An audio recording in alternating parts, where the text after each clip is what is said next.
अगर patient time पे doctor के पास आता है जब कैंसर का साइज छोटा है तो अब पूरी ब्रेस्ट निकालने की कोई ज़रूरत नहीं है। बहुत बार जब हम पेशेंट्स को गाइड करते हैं कि आप ब्रेस्ट बचाने वाला ऑपरेशन कर सकते हैं तो पेशेंट्स के मन में अभी भी ये डर है कि अगर ब्रेस्ट बचाएंगे तो कैंसर के वापस आने का खतरा ज़्यादा है। लेकिन ये समझना बहुत ज़रूरी है कि एडवांस टेक्निक्स के साथ अगर हम समय पे कैंसर को पकड़ के ठीक तरीके से उसका वाइड लोकल एक्सिजन मतलब कैंसर और उसके आसपास का थोड़ा ब्रेस्ट टिश्यू निकालें और फिर उस ब्रेस्ट को रेडियोथेरेपी दें तो रिस्क ऑफ रेकरेंस मतलब कैंसर के वापस आने का खतरा ज़्यादा बिल्कुल भी नहीं है। और जितना सेफ टोटल ब्रेस्ट रिमूवल है उतना ही सेफ ब्रेस्ट को सेव करना है। बट इसके लिए आपके डॉक्टर को आपकी ब्रेस्ट की अच्छे से टेस्ट करके जांच करनी है, मैमोग्राम, अल्ट्रासाउंड और कई बार एमआरआई के साथ कि केवल एक ही छोटा कैंसर है जिसको आराम से हम निकाल सकते हैं और बची हुई ब्रेस्ट को हम नॉर्मल शेप दे सकते हैं। जब हम ब्रेस्ट कैंसर की सर्जरी करते हैं तो एक हिस्सा तो होता है कि हम ब्रेस्ट के लिए क्या कर रहे हैं, ब्रेस्ट को बचा रहे हैं या निकाल रहे हैं, और दूसरा हिस्सा होता है कि बगल में जो लिम्फ नोड या बगल की जो गांठें होती हैं हम उसके लिए क्या कर रहे हैं। एक ज़माना था जैसे जब पूरी ब्रेस्ट निकलती थी तब साथ के साथ बगल की सब गांठों को भी निकाल दिया जाता था जिसको कि एक्सिलरी क्लियरेंस बोलते हैं। एक्सिला मतलब बगल, क्लियर मतलब सारी गांठों को निकाल देना।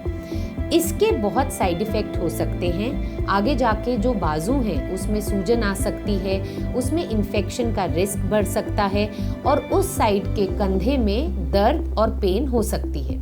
लेकिन आजकल एडवांस टेक्निक्स के साथ हम केवल कुछ लिम्फ नोड को निकाल के जांच करते हैं through a procedure called sentinel lymph node biopsy.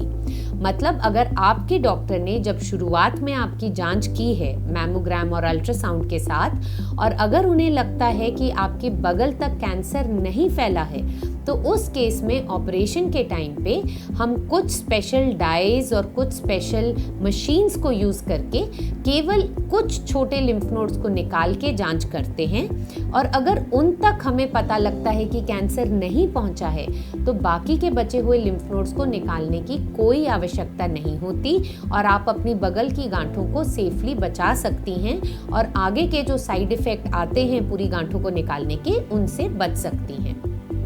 अब अभी भी कई बार पेशेंट ऐसे आते हैं जिनका हमें टोटल ब्रेस्ट रिमूवल करना पड़ता है और टोटल ब्रेस्ट रिमूवल का मतलब है कि हम पूरी ब्रेस्ट को रिमूव करके उस एरिया को फ्लैट कर देते हैं। ये एक लेडी के लिए साइकोलॉजिकली बहुत ही तकलीफदेह ऑपरेशन होता है क्योंकि उससे उनकी जो वुमनहुड है वो अफेक्ट होती है। मतलब औरतों को खुद में शर्म आती है अगर उनकी ब्रेस्ट निकाल दी जाए और वो डिप्रेशन में भी जा सकती हैं। इस वजह से हम लोग हमेशा पेशेंट के साथ रिकंस्ट्रक्शन का डिस्कशन करते हैं कि हम नई ब्रेस्ट को बना सकें। जब पेशेंट की सर्जरी होती है और ब्रेस्ट को रिमूव किया जाता है कई पेशेंट्स में तो जो ब्रेस्ट की स्किन और निपल है उसको बचा सकते हैं और अंदर से केवल जो गंदा ब्रेस्ट टिश्यू है उसको निकाल के हम उसको फिर न्यू ब्रेस्ट से फिल कर सकते हैं। ये न्यू ब्रेस्ट जो है ये एक्सटर्नल एजेंट जैसे कि सिलिकॉन हो सकता है या आपके ही अपने शरीर का अंग जैसे पीठ से लिया हुआ मसल या पेट से ली हुई फैट उससे नई ब्रेस्ट बनाई दी जा सकती है। सो इस ऑपरेशन को skin and nipple sparing mastectomy with reconstruction बोलते हैं। कई लेडीज में हम ब्रेस्ट की स्किन और निपल को नहीं बचा सकते तो उस केस में भी हम जहाँ से भी रिकंस्ट्रक्शन कर रहे हैं जैसे अगर पेट की फैट को ला रहे हैं तो पेट से थोड़ी स्किन लाके हम ब्रेस्ट को नया आकार देते हैं। इन लेडीज में निप्पल भी नए से बनाई जा सकती है और टैटू करके हम ब्रेस्ट को बिल्कुल नॉर्मल आकार दे सकते हैं। सो अगर आपको टोटल ब्रेस्ट रिमूवल का ऑप्शन डॉक्टर ने दिया है तो रिकंस्ट्रक्शन का ऑप्शन आप पूछ सकते हैं ताकि आप नॉर्मल दिख सके। अगर हमने ब्रेस्ट बचाने वाला ऑपरेशन किया है तो उसके अंदर रेडियोथेरेपी आवश्यक है, ये समझना ज़रूरी है। और टोटल ब्रेस्ट रिमूवल के बाद रेडियोथेरेपी हम केवल तभी बोलते हैं अगर कैंसर का साइज़ बहुत बड़ा हो या कैंसर जो है वो लिम्फ नोड्स तक पहुंच गया हो। तो ये सारी ऑप्शंस को अपने डॉक्टर के साथ डिस्कस कीजिए।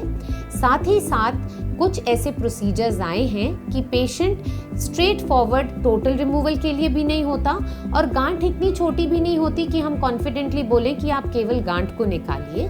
तो उसके लिए आजकल हम ऑन्कोप्लास्टिक ब्रेस्ट सर्जरी करते हैं, जिसमें कि हम प्लास्टिक सर्जिकल प्रोसीजर्स के साथ साथ मिलके हम लोग ब्रेस्ट को फिर से बनाते हैं। तो हम निकालते केवल गांठ ही हैं, लेकिन अगर हमने ज़्यादा टिश्यू निकाला है तो हम आगे पीछे की फैट को, स्किन को मोबिलाइज करके, मसल को मोबिलाइज करके हम ब्रेस्ट को नया आकार और शेप दे सकते हैं। एंड में ये बहुत ज़रूरी है, कैंसर का इलाज करना, ऑन्कोलॉजिकली सेफ होना बहुत ज़रूरी है, बट पेशेंट को साइकोलॉजिकली हैंडल करके उसको बेस्ट शेप देना भी हमारी जिम्मेवारी है। और ये ऑप्शंस आप अपने डॉक्टर के साथ ज़रूर कीजिए।